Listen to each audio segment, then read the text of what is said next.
to coast, gangbusters, police, the G-men are government agents marching against the underworld. Tonight, the case of the Wolverine.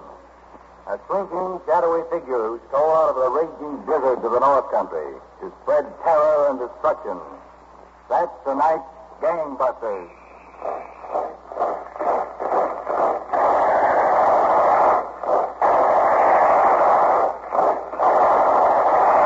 Our picture, our setting, is a special office turned over to Gangbusters by Commissioner Louis J. Valentine of the New York City Police for a proxy interview between Colonel H. Norman Schwarzkopf, United States Army, and Tim Curran, former sheriff, Delta County, Michigan. Colonel Schwarzkopf. I understand tonight's case has a very unusual setting, Sheriff Curran. Yes, Schwarzkopf. The desolate North Woods on the Upper Peninsula of the state of Michigan. And it was out of the swirling blizzards of this region that the criminal known as the Wolverine struck. When I hear you mention blizzards, Colonel Schwarzkopf, my ears go right up. Why, Frank? Well, blizzards, cold, and rain make up what I call Sloan's liniment weather. And this winter, with fuel so carefully rationed, is going to make heavier demands than ever on your bottle of reliable Sloan's liniment. So be prepared, as families the world over have prepared themselves during the past 50 years. Always have a bottle of Sloan's liniment handy. Sloan's, you know, takes only a jiffy to apply, and usually brings you quick and comforting relief in almost no time at all. No painful rubbing or massaging. Just pat Sloan's on that sore place and relax for a few minutes. You'll actually feel Sloan's go to work like a heat treatment, which seems to soothe the tightness and tiredness right out of that aching muscle. Don't let winter catch you unprepared. Ask your favorite druggist for a bottle of Sloan's liniment tomorrow. And now, Colonel, what about the blizzard you were discussing? Well, Sheriff Curran, where and when does the case of the Wolverine begin? Late one cold winter's night near the town of Gross, Michigan. A fur trapper, Pierre DeGan, and his dog plodded through the heavy snowdrift toward the shack of another isolated trapper, John Charles. It was beginning to snow heavily. A blizzard was setting in.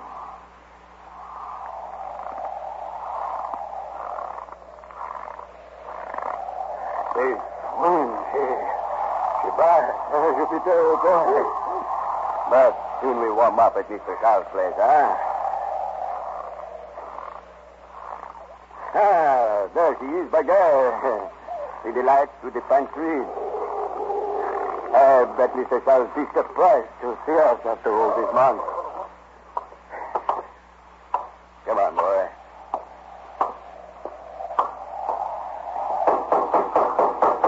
Mr. Charles. Mr. Charles. You wouldn't go out and leave the lights on. Maybe something wrong. Hey, look at that. The door she's swinging open by herself.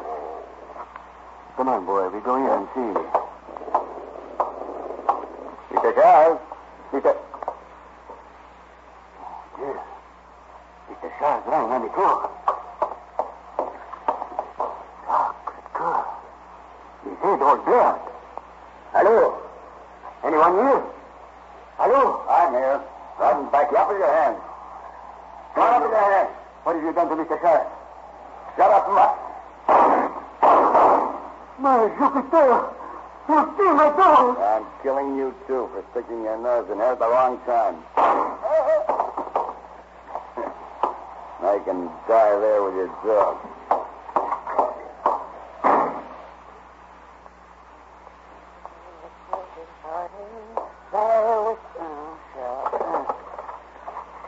Ticket agent, Northwest Canal, Through Line Railroad Station. Fred, that's you? Yes. Who be you talking to? Pierre DeGan. Fred. Yeah? There is bad trouble. Mr. Charles has been beaten and robbed in his cabin. What's that you say? And the gunman, he killed my dog and tried to kill me. Good luck.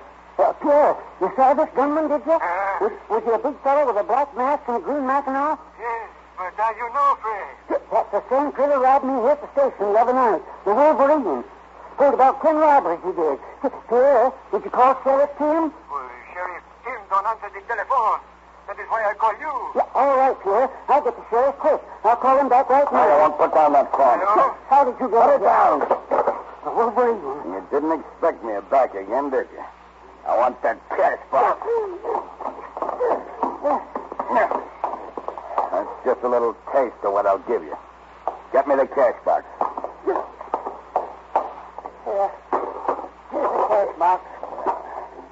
There better be more money in it than last time. Not bad. Not bad at all. 9:30 Fred, right on time to pick me up. Now, Pop, you get yours. Keep your hands off of me. You're going to call that two-bit sheriff, eh? Here's what I think of sheriff.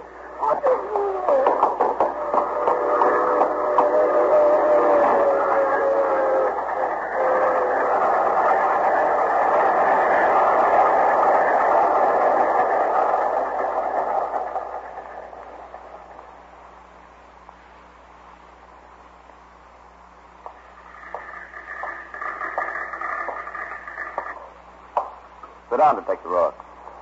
Been doing a little checking on some police reports. Sheriff Jim, this case has me dead beat. You're right. No wonder they call him the Wolverine. Seems to have an animal's instinct to avoid every trap we've set. Now, let's do a little reasoning, Detective Ross. The Wolverine is no stranger to these North Michigan woods. Mm-hmm. Notice his cunning in heading for the railroad tracks after each holdup. Yes. It prevents our tracking his footprints through the snow. All he has to do is hop a freight. The trail is lost. Well, I certainly hope our new plan works, Sheriff Tim. Got so that people are afraid to go out nights, barricading their doors, thinking each sound they hear is the Wolverine stealing up on them. If our first plan doesn't work for us, the second plan may. You know your assignment? Yes, Sheriff. Stand guard at the North Escanaba Railroad Station every night. Good. Chief Carswell will have men watching the other stations. It may take nights of watching, but this time, if the Wolverine returns, we'll be ready for him.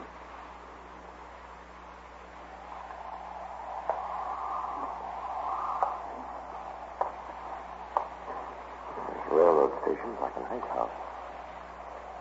Probably warmer outside than in here. Be long after midnight.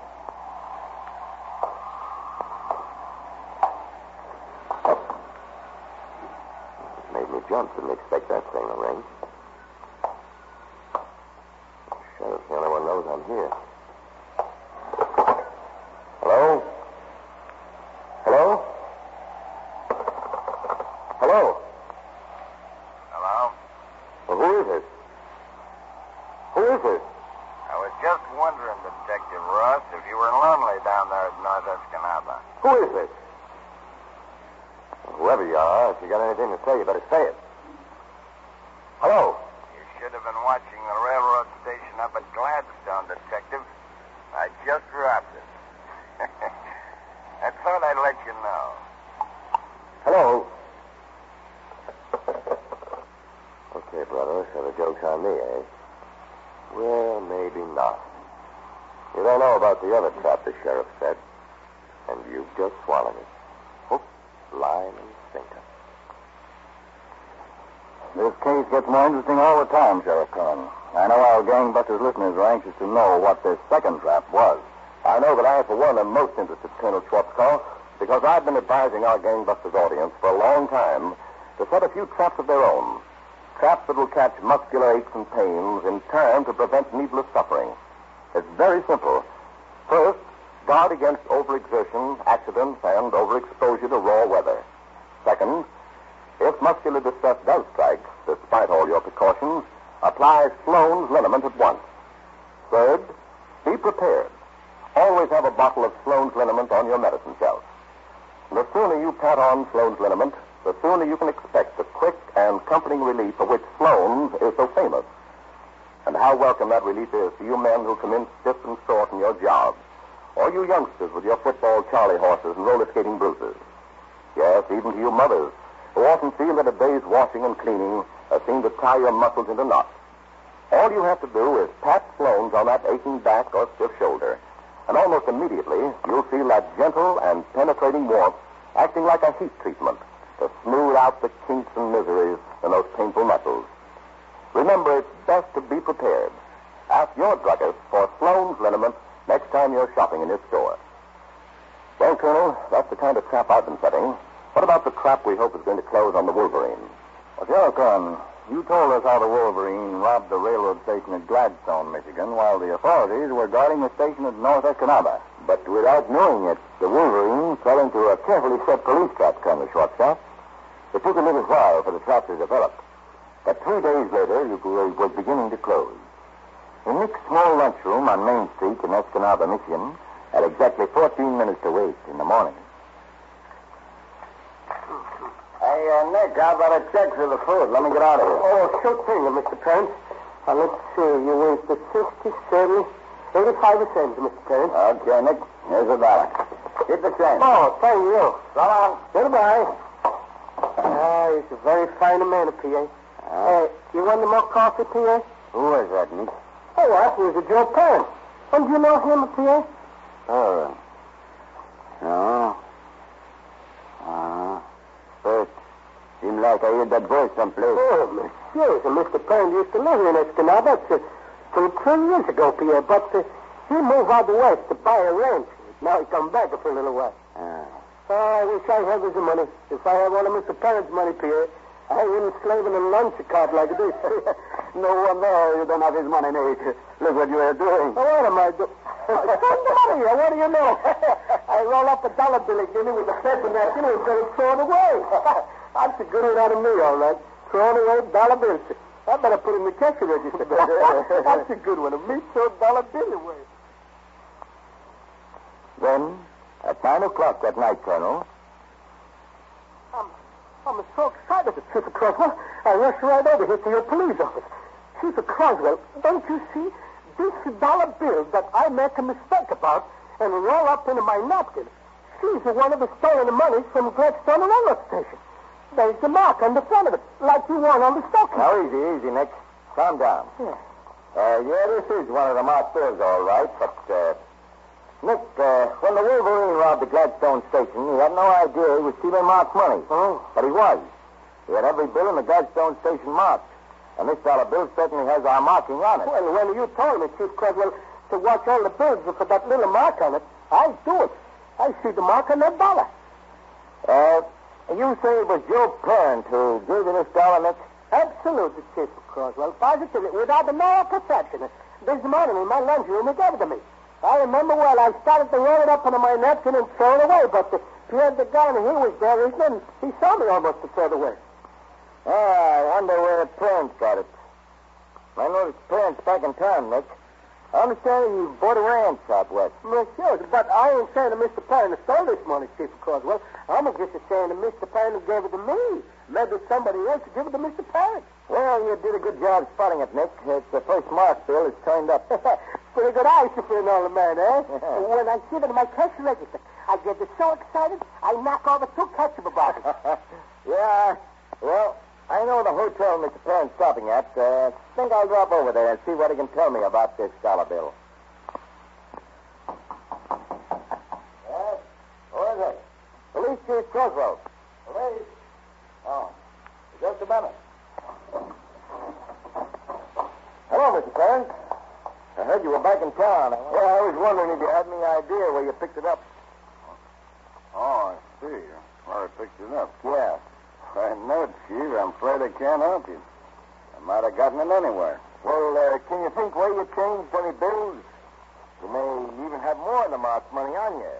Take a look in your wallet. My wallet? Yeah. Oh, yeah. I have it right here in my back pocket. Hey. What's the idea of that gun, Parent? As I didn't know, copper. Turn around and watch out that closet in the corner. Come on. Oh. You're the Wolverine. Move or I'll plug you. Yeah. I know you will. Pretty clever marking that money, Chief. But I won't help you now. Open that closet door, Chief. Now get in. What? Oh, can't your arm the door so it won't close, eh? I'll fix your arm. I'll break it. Now, wise guy. Nuts, I forgot his gun. I better slam. No, you don't, Parent. Tell me or I'll shoot. Good job. Going right through that balcony window. A quick search of the alley, Colonel, showed where Parent had landed. There were bloodstains following the stains and seeing that they led toward the railroad tracks, hurried back to headquarters and rounded up all available men.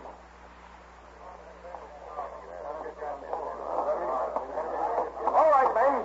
Now get lanterns and flashlights. Bloodstains leading toward the tracks. I checked for the railroad, and there's no train passing through. This time we got the Wolverine in the open. Now, Jim, you be ready to swear in more deputies. We need them. I'll let you know. Right, Chief Croswell. Okay, men. Everyone set? Now we spread out and cover the railroad tracks. Come on, let's go.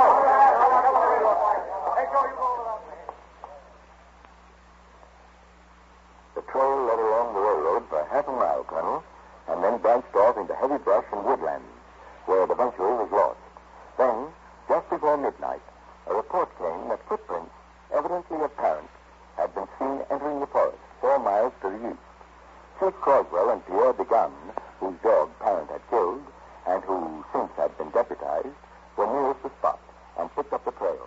It was 18 below zero. Snow falling heavily.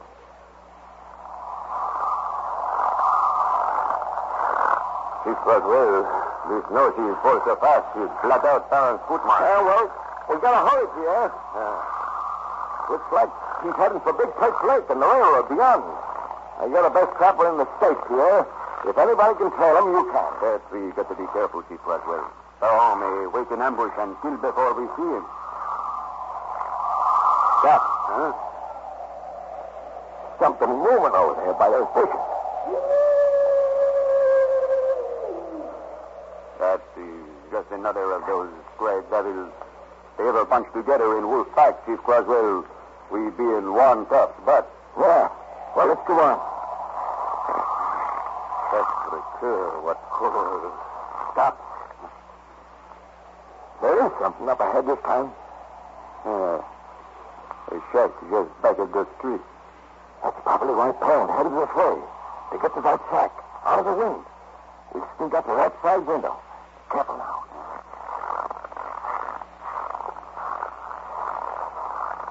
See anything? No. Looks empty inside. We'll try the door.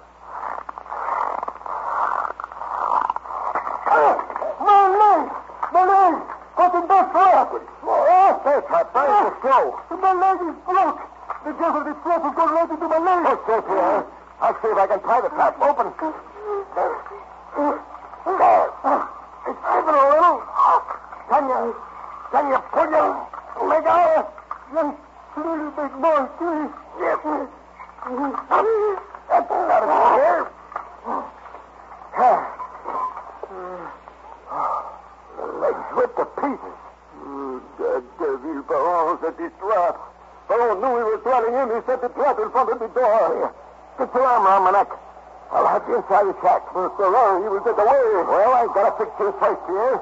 You'll die if I leave you here. In the snow, she will blot out our strikes, Chief Croswell. He will get away. Well, I'm afraid of that, but right now it's your life we got to worry about. Come on, put your arm around me. That was a very unusual accident, Sheriff Kern. The police actually being stopped by a bear trap. Yes, Colonel Schwarzkopf. And it enabled Parent to escape.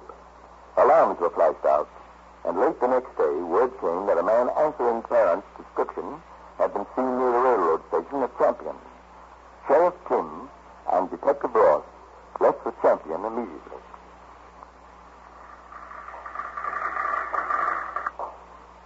Well, Sheriff Tim, I guess there's no sense hanging around this railroad station any longer. Dad must have beat us when he saw the station agent and spotted him. Yeah. What I'm afraid of, Detective Ross, is that Parent will hop a train and head for the Canadian border. If there are no more trains out of here tonight, Sheriff. Now, what there is a 10:30 train leave from over at Astoria tonight. Sheriff Tim, we should never get over there in time. It's 5 after 10 now, and Astoria is 11 miles away. We've got to make it in time. But how? There's only one possible way. Are you out there on the railroad siding? The handcar, Sheriff Tim? Yes. That's our only chance. We've got to pump that handcar and get to Astoria before the train does. Holy smoke. Come on, there's no time to lose. Every second counts.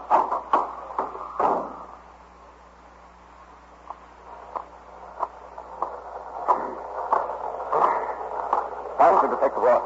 And what? This is the first time I've ever pumped a handcar, Sheriff Tim. My half broke. Keep pumping.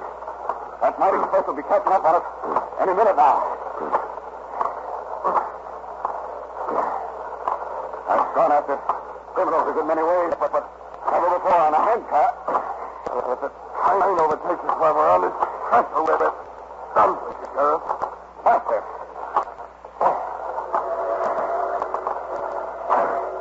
Good Lord, it's going now. We haven't a chance. We've got to get across this trestle. Keep stopping.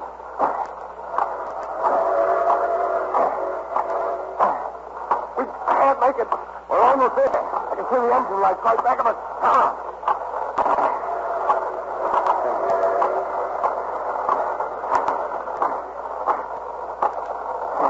There, we did it. Slow down.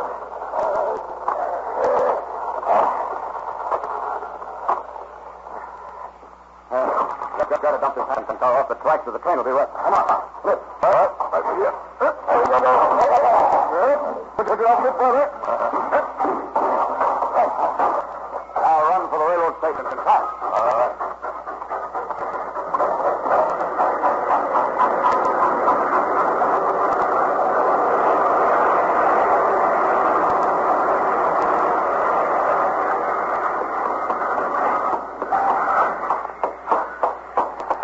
What's that now, Ross? People are getting on. You see, Parent? No, not in the case. Wait. There he is. Where? Near that woman with the suitcase. What now? He's right in back of her. Yes, and we got to get him before he can use his gun. He's sitting in a cat with her, too. Stand still. He's looking this way. He sees us.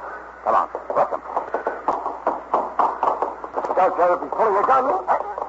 Now you don't stop that, Parent. I'll kill you. Don't. I'll get it on, Ross. Put the cuff on him. All right. There you go. Down, Ross. All right, take it, Sheriff. Now I have. Another second-handed kills you. Hopping trains was always part of your scheme, Parent. But this is one train you're missing. Come on. You're going in the opposite direction.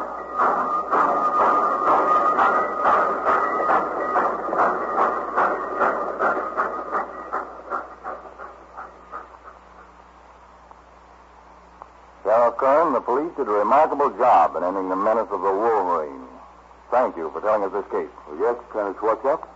Joseph Parent had proved one of the most elusive and wily criminals. But today, Joseph Parent is behind bars at the Marquette State Prison in Michigan. Well, that certainly was quick thinking on the part of Sheriff Kim and Detective Ross in using that handcar to cut off Parent's escape. I was just going to mention that, Colonel Schwarzkopf. But when Detective Ross complained a few seconds ago that his back was half broke with working the handcar, it brought to my mind the many letters we've received from regular railroad men applauding Sloan's liniment. And praise from them is praise indeed. Yes, Sloan's liniment helps to save many an hour's work that might otherwise be lost.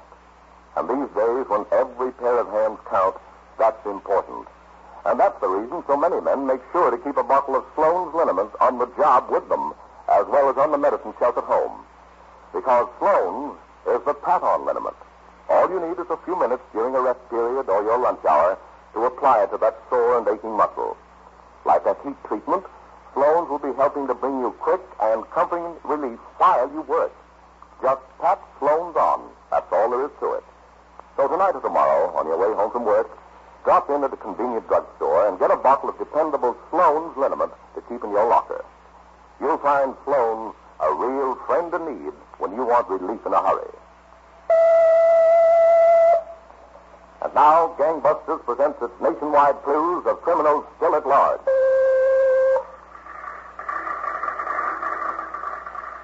Wanted for questioning, murder, man described as 70, about 5 feet 8 inches, 160 pounds, thinning gray hair, parted left side, thinning gray hair, parted left side, gray-brown eyes with prominent crow's feet, gray-brown eyes with prominent crow's feet, no teeth, refers to himself as yours truly, man of 70, gray hair parted on left side, crow's feet around eyes, refers to himself as yours truly, man fitting this description, sought for questioning concerning murder by Sheriff's Office, Port Orchard, Washington.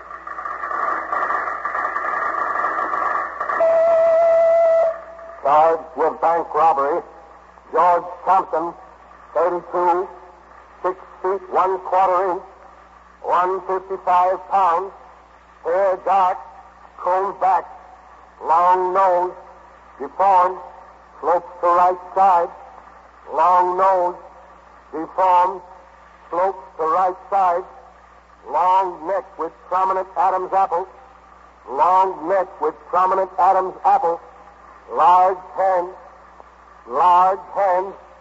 walks very erect, never wears hat, likes to play cards,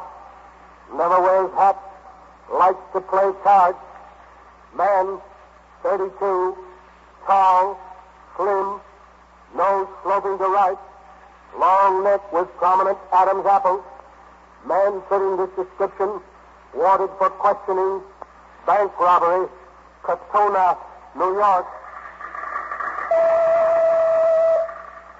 Charged with violation National Motor Vehicle Theft Act, Edward Hendrickson, 42, 5 feet 9 inches, 165 pounds, heavy black hair, dark eyes, scar over right eye, scar right cheek, scar left front chin, mole left cheek, nose turns up at end, gold capped upper front tooth, tip left index finger amputated, neat dresser, likes to play golf, bridge.